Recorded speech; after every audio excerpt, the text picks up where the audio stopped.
Hi, I'm Peter Hill, and this is the D Word, the show where we talk dementia.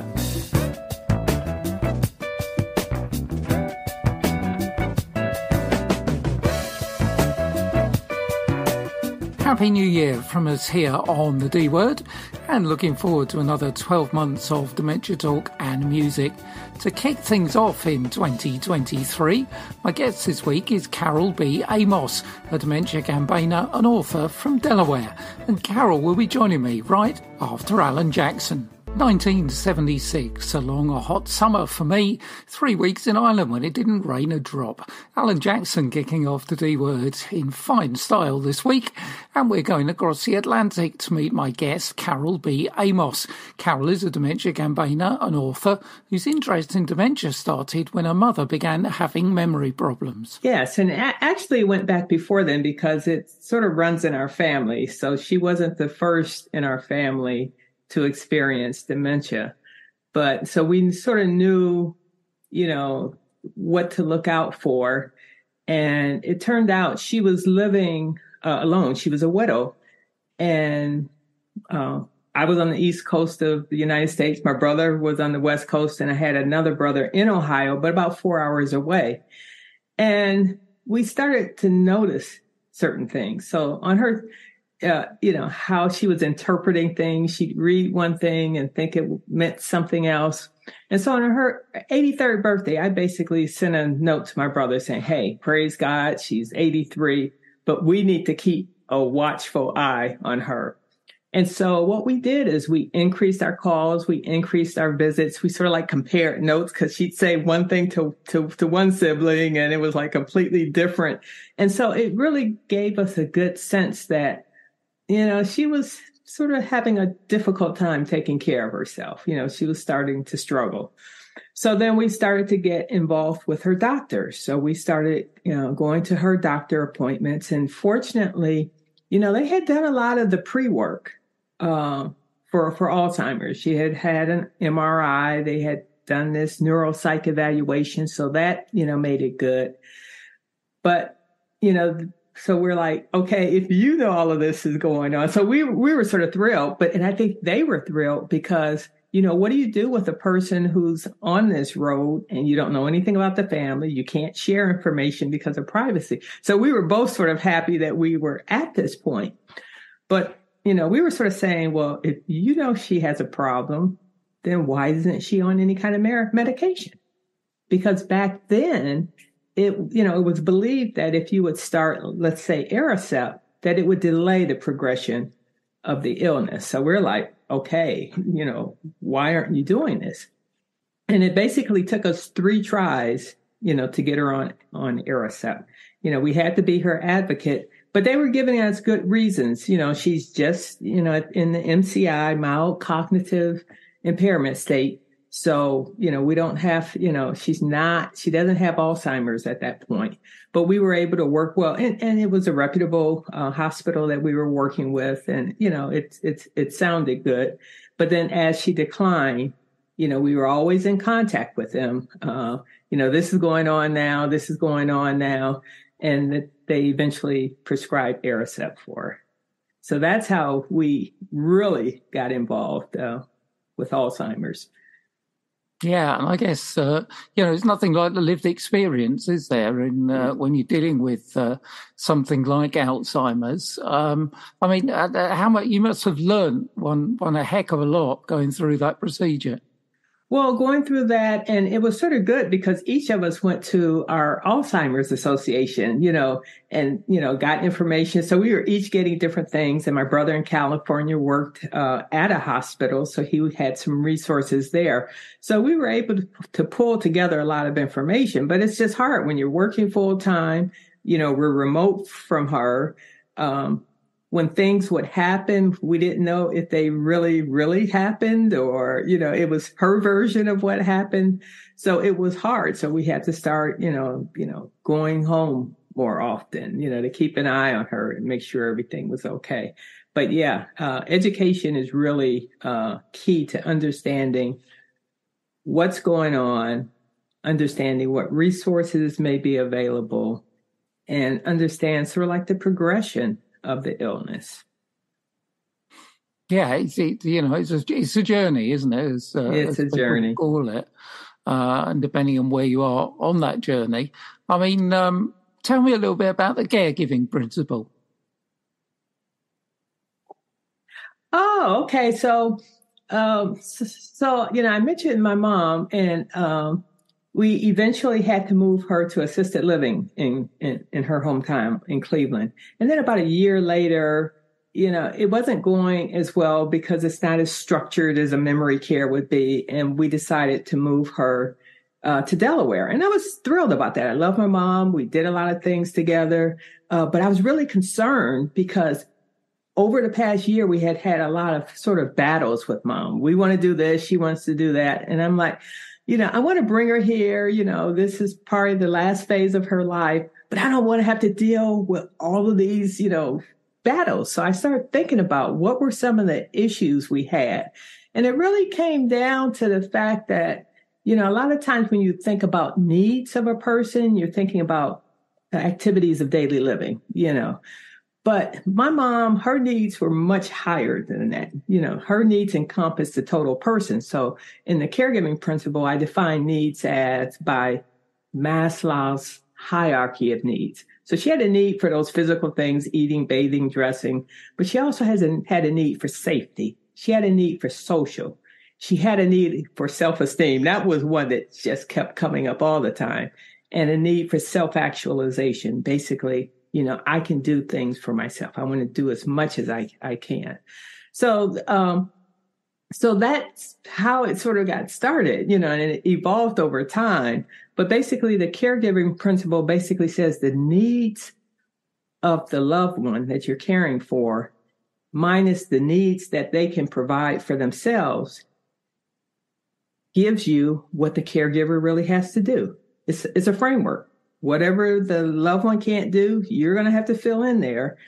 And so, you have to prepare for that. So over in the beginning, maybe it's just oversight.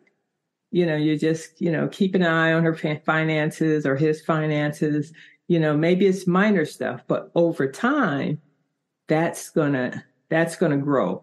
Not only because of the Alzheimer's, but because of age. If your loved one's 80, my mother was 83 when we started this. There's other things that take place. She had a knee replacement, cataracts, all of these other things are going on at the same time. And so, that's the caregiving principle. So the needs are defined based on Maslow's hierarchy of needs. And I'll give you an example of how the caregiving principle helped me. I was at my mother's memory care.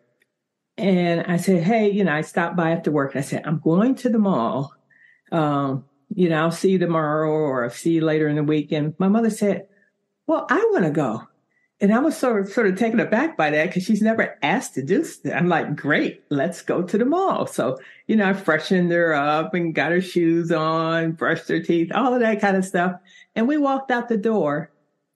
And the minute that door closed, she said, I don't want to go. I'm like, Mom, no. And she was trying to get back into her memory care.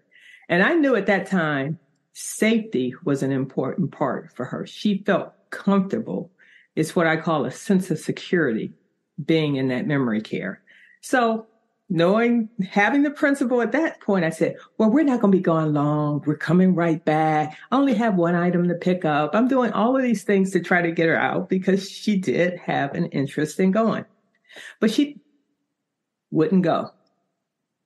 But where it really helped was I knew why she didn't want to go. I didn't get upset. I could have been at the mall, probably on my way home, the time that I spent. But I was completely fine with that because I knew at that moment in time, she needed the safety and security of her memory care. UK Health Radio, the station that makes you feel good.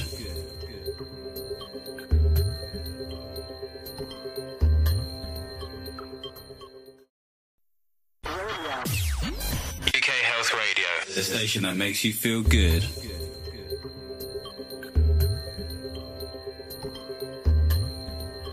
The Secret Sisters and Something Stupid here on UK Health Radio, where shortly you'll be able to hear all our shows, including the D Word, in podcast format, available on all major podcast platforms. So keep an eye on the website at www.ukhealthradio.com for more news.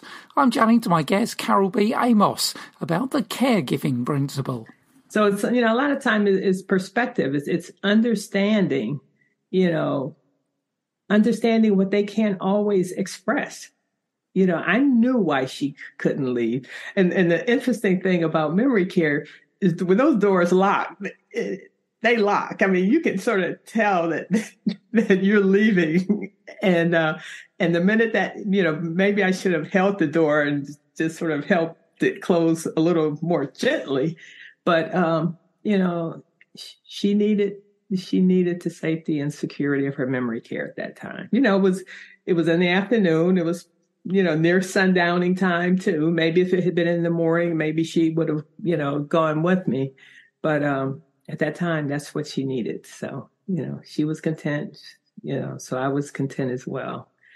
So that's the caregiving principle. It talks about the needs. The second component talks about the needs that they can fill on their own. So that's based on their cognitive ability, how the Alzheimer's is affecting them.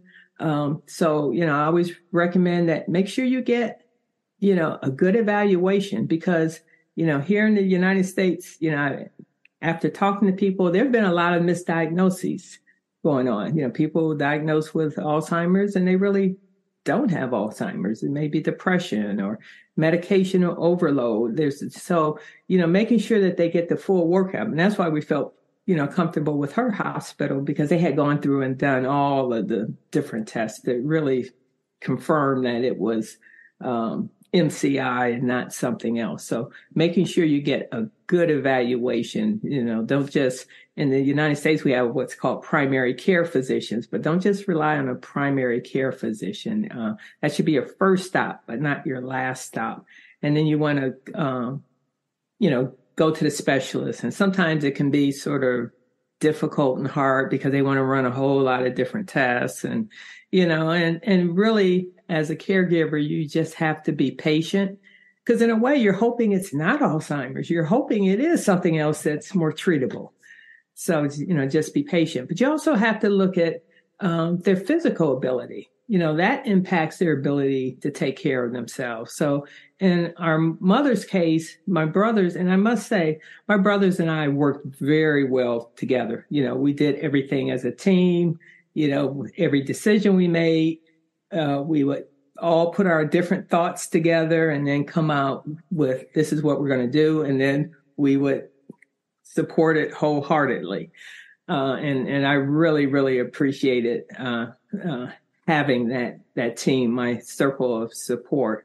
So we would look at anything that they recommended and say, hey, well, will this help her? So her having knee surgery, her knees were basically, ready to give out on her, both of them. So we had one done and then we monitored the other knee once she moved to Delaware and we didn't have to do additional surgery. But, when you think about it, it helps you to walk. It gives you extra, allows you to exercise. So even though it's difficult doing, having a loved one with Alzheimer's in a hospital, and in my mother's case, that first night, she actually got up out of the bed. They found her on the side of the bed. They don't think she walked on it, but I'm like, oh, because of the confusion. She didn't really know what was going on, what was happening. And I'm like, oh no, now I have to spend the night here to make sure she doesn't get up and mess her knee up. And so that's what I had to do. But then the next night they provided what they call was really an aid to just be with her to prevent that from happening. And I didn't know that was available because I was all ready to spend another night at the hospital. So it's not easy having these surgeries. She needed to have cataract surgery. That's going to help her see. So that's going to help her be able to take care of herself. So every little procedure you sort of have to look at and sort of say, is the view worth the climb? What's the benefit of that? And then if there's no good benefit, like in some cases, she had some like lung issues. There was like some spots on her lung. It wasn't cancer. One doctor said she needs to, we're going to do a scan every 6 months. So that means, taking her out of memory care, going somewhere to get the scan. So we changed doctors. And the new doctor said, she's not going to die from this. Why are we doing scans every 6 months? She basically sort of said what was going to happen, and whatever's there, it's not going to grow to any point, where it's going to become an issue. And so you really have to look at not just their cognitive ability, but also their physical ability, because what you really want to do is maximize their ability to take care of themselves. Because that's all part of, self-esteem, being able to do things for yourself, being able to engage in social activities, going out for to eat in a restaurant and things like that. So that's the second component. And then really the third component really is sort of like the framework for the caregiver's role.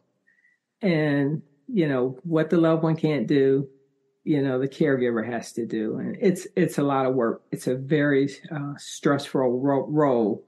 And in our case with our mother, she was in memory care. So there were a lot of things we didn't have to do because her caregivers were doing it.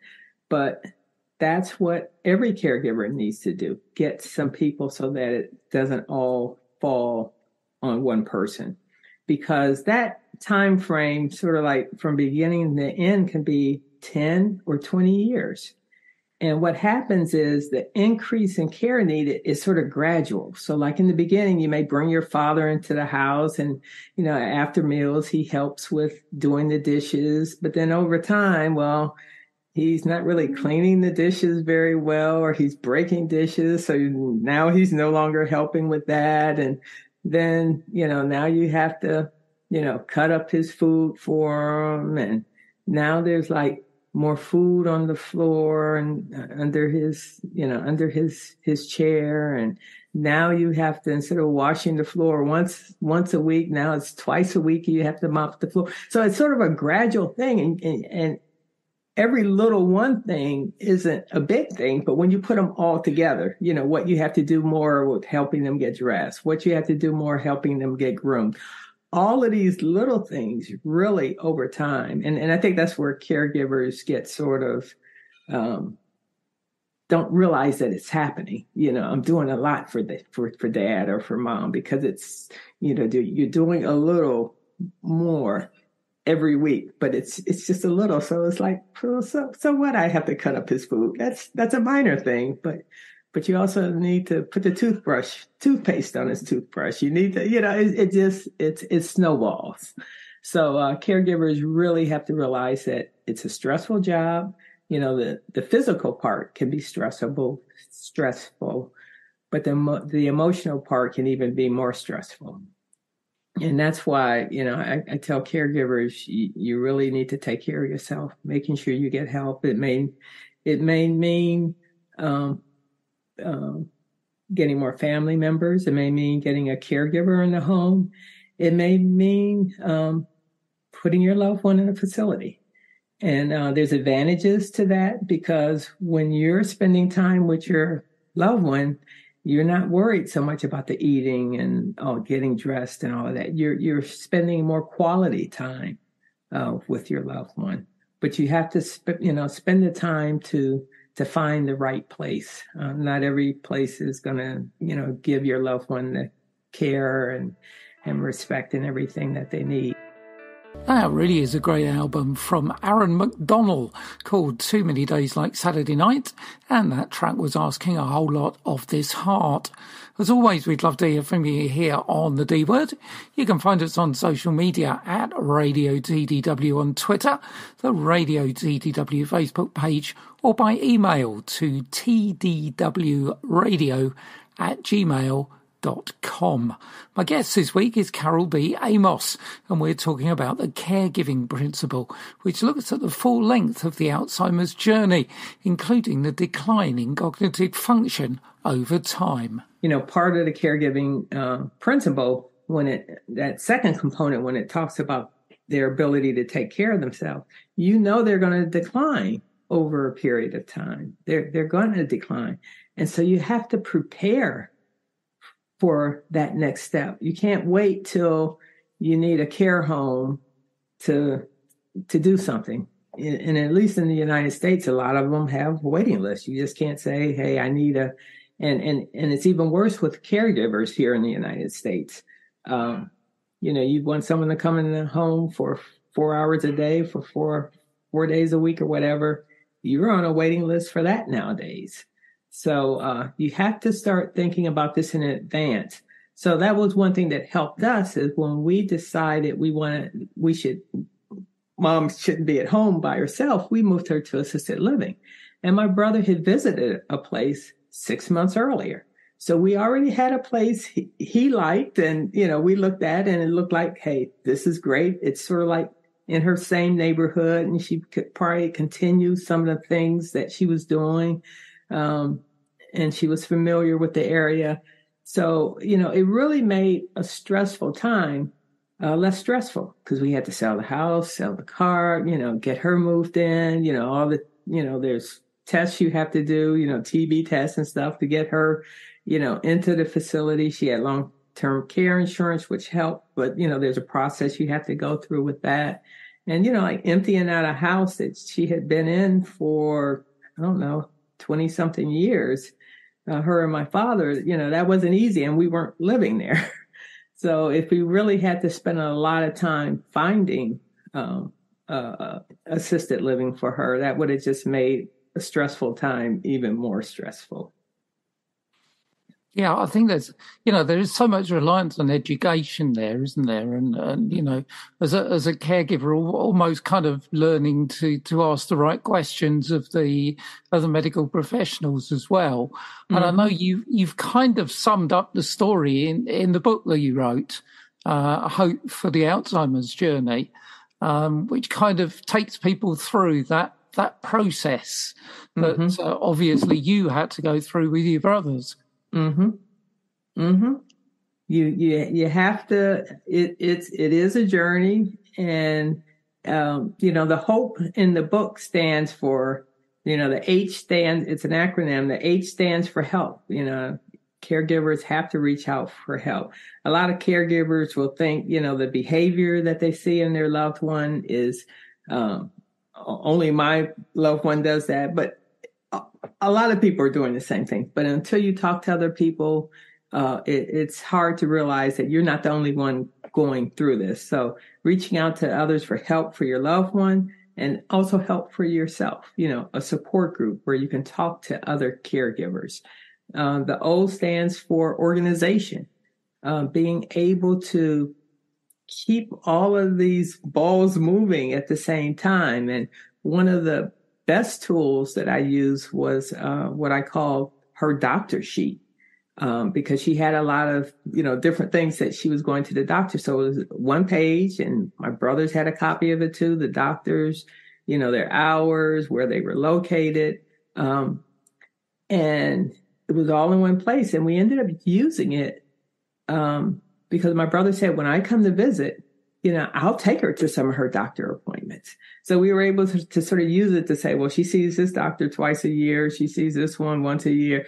We were able to really come out with a schedule. So, okay, I'm going to be there in a month on a, Thursday and a Friday. So, make appointments for her, and I'll take her. And that really reduced my load, especially on the appointments that required me to either, take a half day off from work, or, things that were like, one of her appointments was up in Philadelphia, which is about 30, 40 miles away.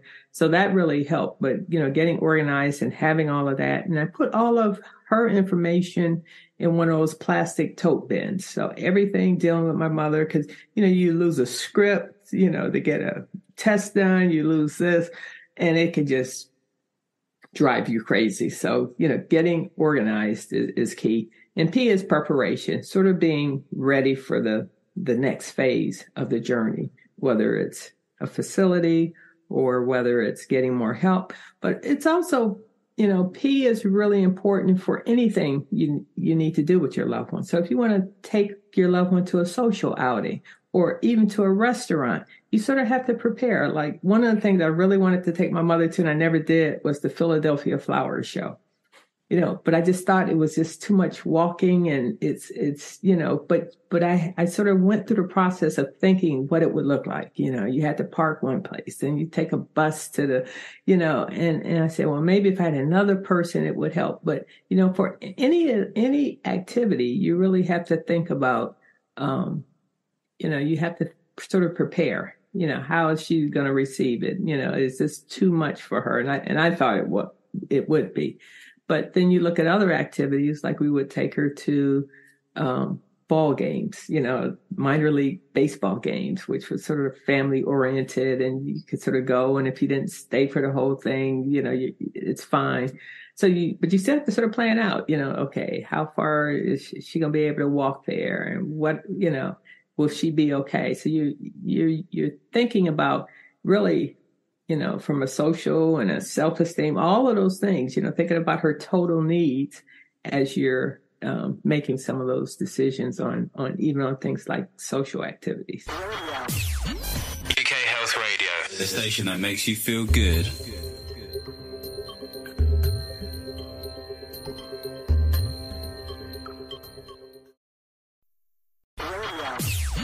UK Health Radio, the station that makes you feel good.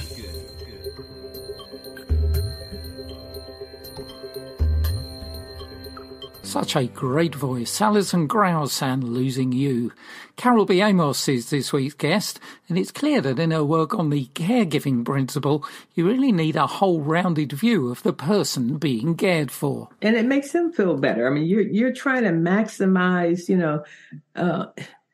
sort of like their ability. You're trying to make it comfortable for them to be who they are. You want a lot of people sort of mourn the loss of, I've lost this in my mom, and I've lost this and but you can bring, it was interesting, some of that would come back, if you sort of do the right nurturing, and, you would see things like one of her friends would call and say, I talked to your mom today and it was like old times, it was just like, like nothing was wrong with her. So, it's not lost. It's just sort of inside there. And what you have to do is try to pull it out, in different kinds of ways.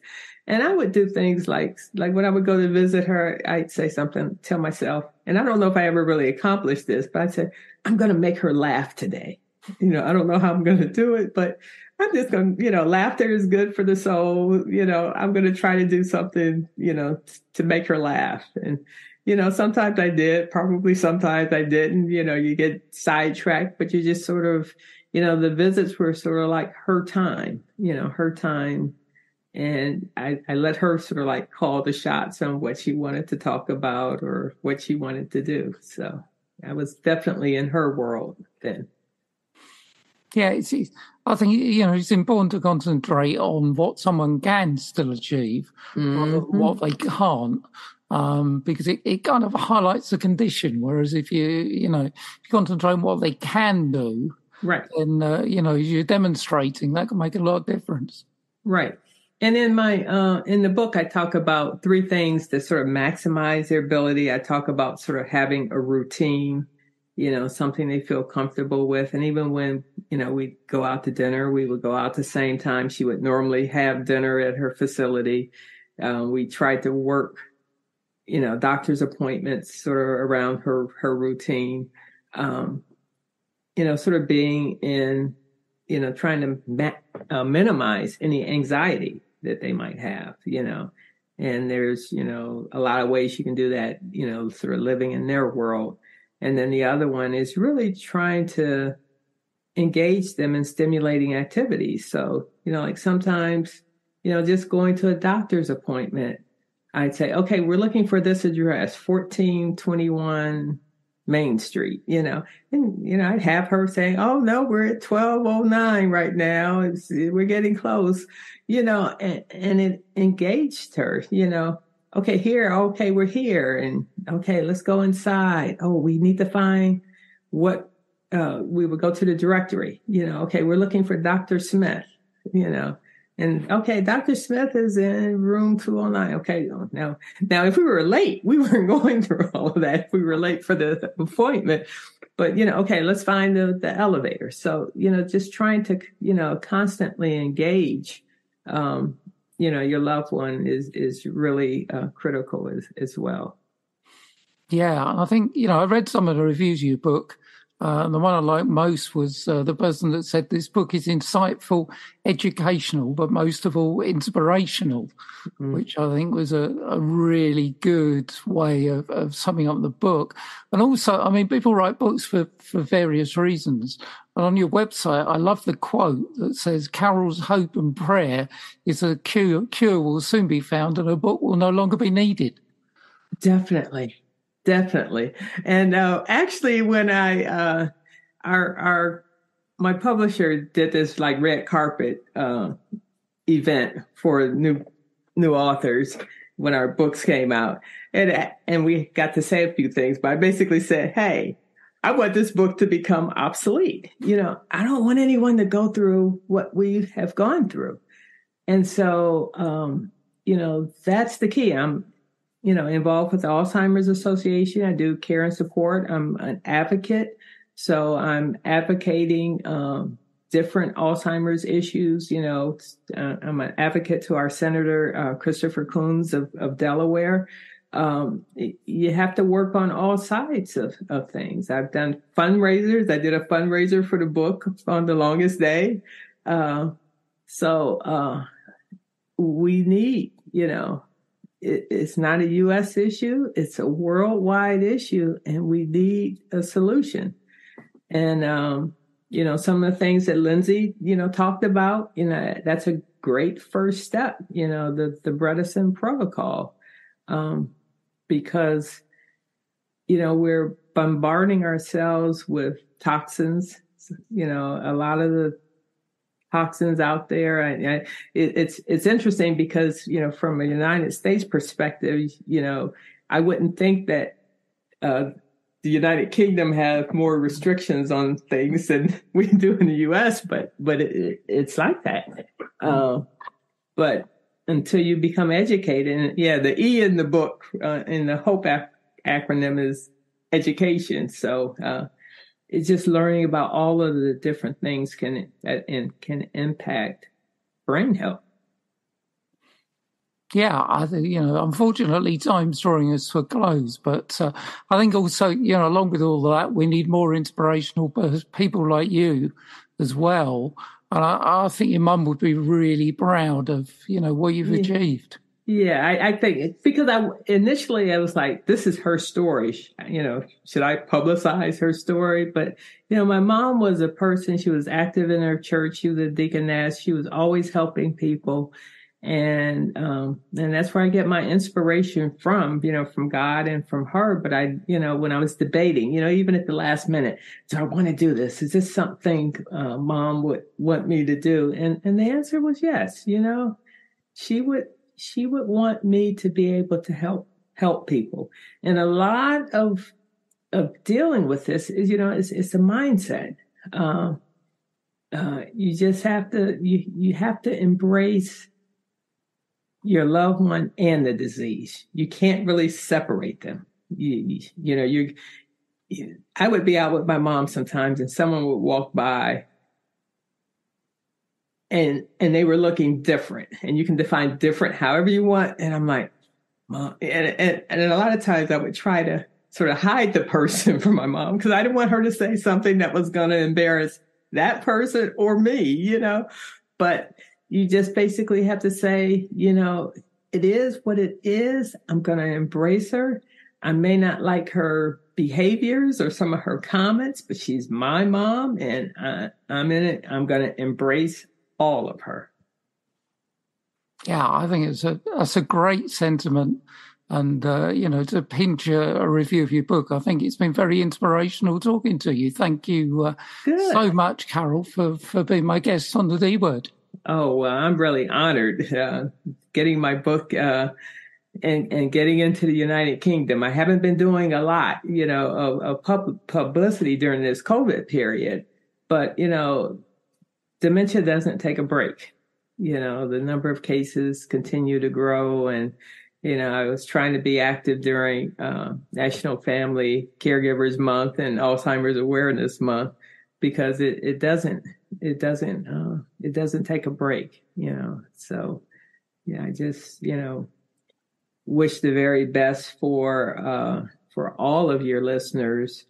And the key is to really take care of yourself. And in my book, I do these personal reflections, and one of them talked about my mom in the evening would sort of like push me out of the room. Go home. I want you to get home safe, because I would be lost without you. And so caregivers, you have to take care of yourself so that your loved one won't be lost without you. So just, sometimes you have to put your needs. I talk about needs in the caregiving principle, but sometimes you have to put your needs above the needs of your loved one, because you have to take care of yourself. That's a great message, and I think the perfect way to end. Thank you, Carol. You've become a friend of the D Word now. Hopefully we can keep in touch. And as I say to all the people that are doing great work, please keep on doing what you're doing. Yes. Thank you so much.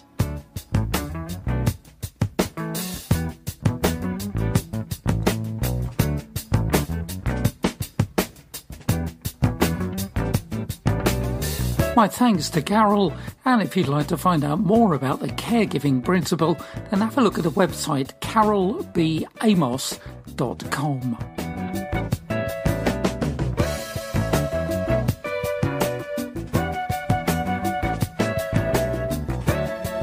Well, it's all for the first show of 2023.